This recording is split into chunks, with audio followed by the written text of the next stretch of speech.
Well, good morning and welcome to Grandfather's Garage. I'm Grandfather, and this YouTube channel is for my now 4 grandkids, Panine, Roland, Una, and Helena. Good morning, kids, because they live too far away to come spend every Saturday morning in their grandfather's garage messing around. So this is my way of bringing the garage to them with all of its projects and some of life's tidbits. We're going to build stuff, repair things, do some fishing, take some field trips, all so I can share some time with them. We're glad you could join us, so let's go see what we're going to do today in the garage. Come on. When a dear friend of mine passed away a year or so ago, I purchased a couple of old maple slabs from his wood shop. Not sure what I was going to end up doing with them, but I wanted to have them.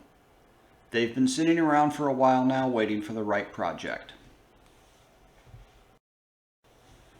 Laura recently saw a headboard made from a slab of wood and decided she wanted to replace our headboard with a similar piece. So here we go. The maple slab I'm working with is in pretty rough shape, with old rot on one end and a rough wavy cut on the back. You can see the original saw blade marks in the surface. I decided that would all add some character to the piece, and I was going to have a slightly more rustic finish anyway. This is the old rot on the one end. I'll end up cutting part of it off just to get the right length.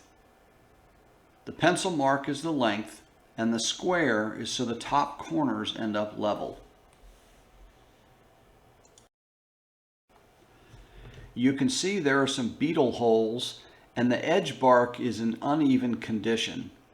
Again, I'll work with this and just let it add some character to the piece.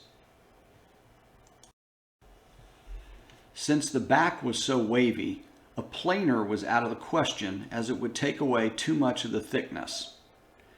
If you look at the mounting board, you can see the waves in the back.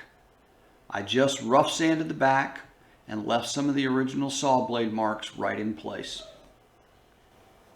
Once it was cut to length, I rough sanded the edges to take off the loose material and then smooth sanded the front side.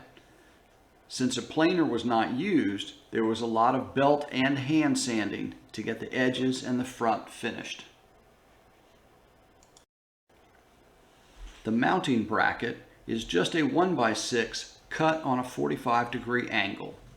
One side is mounted to the wall and the other side is mounted to the slab. They slide together and gravity holds it in place. The design also allows for slight side-to-side adjustments once it's in place. This is the wall side of the mounting bracket, screwed into the studs of the wall and leveled.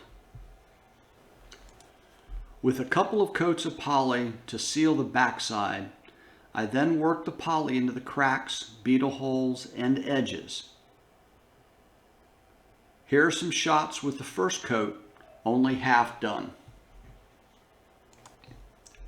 There were extra coats of poly worked into the edges to help hold them together as the material was a bit soft. Once the poly started to go on, I sanded between each coat and worked to get a smooth surface. The project took several weeks because I like the poly to fully harden before I sand it for the next coat.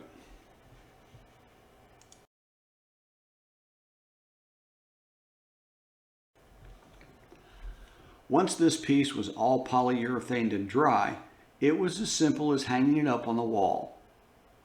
Here's what the final project looks like.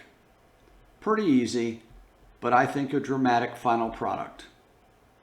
Really hope you enjoyed following along with us. Thanks again.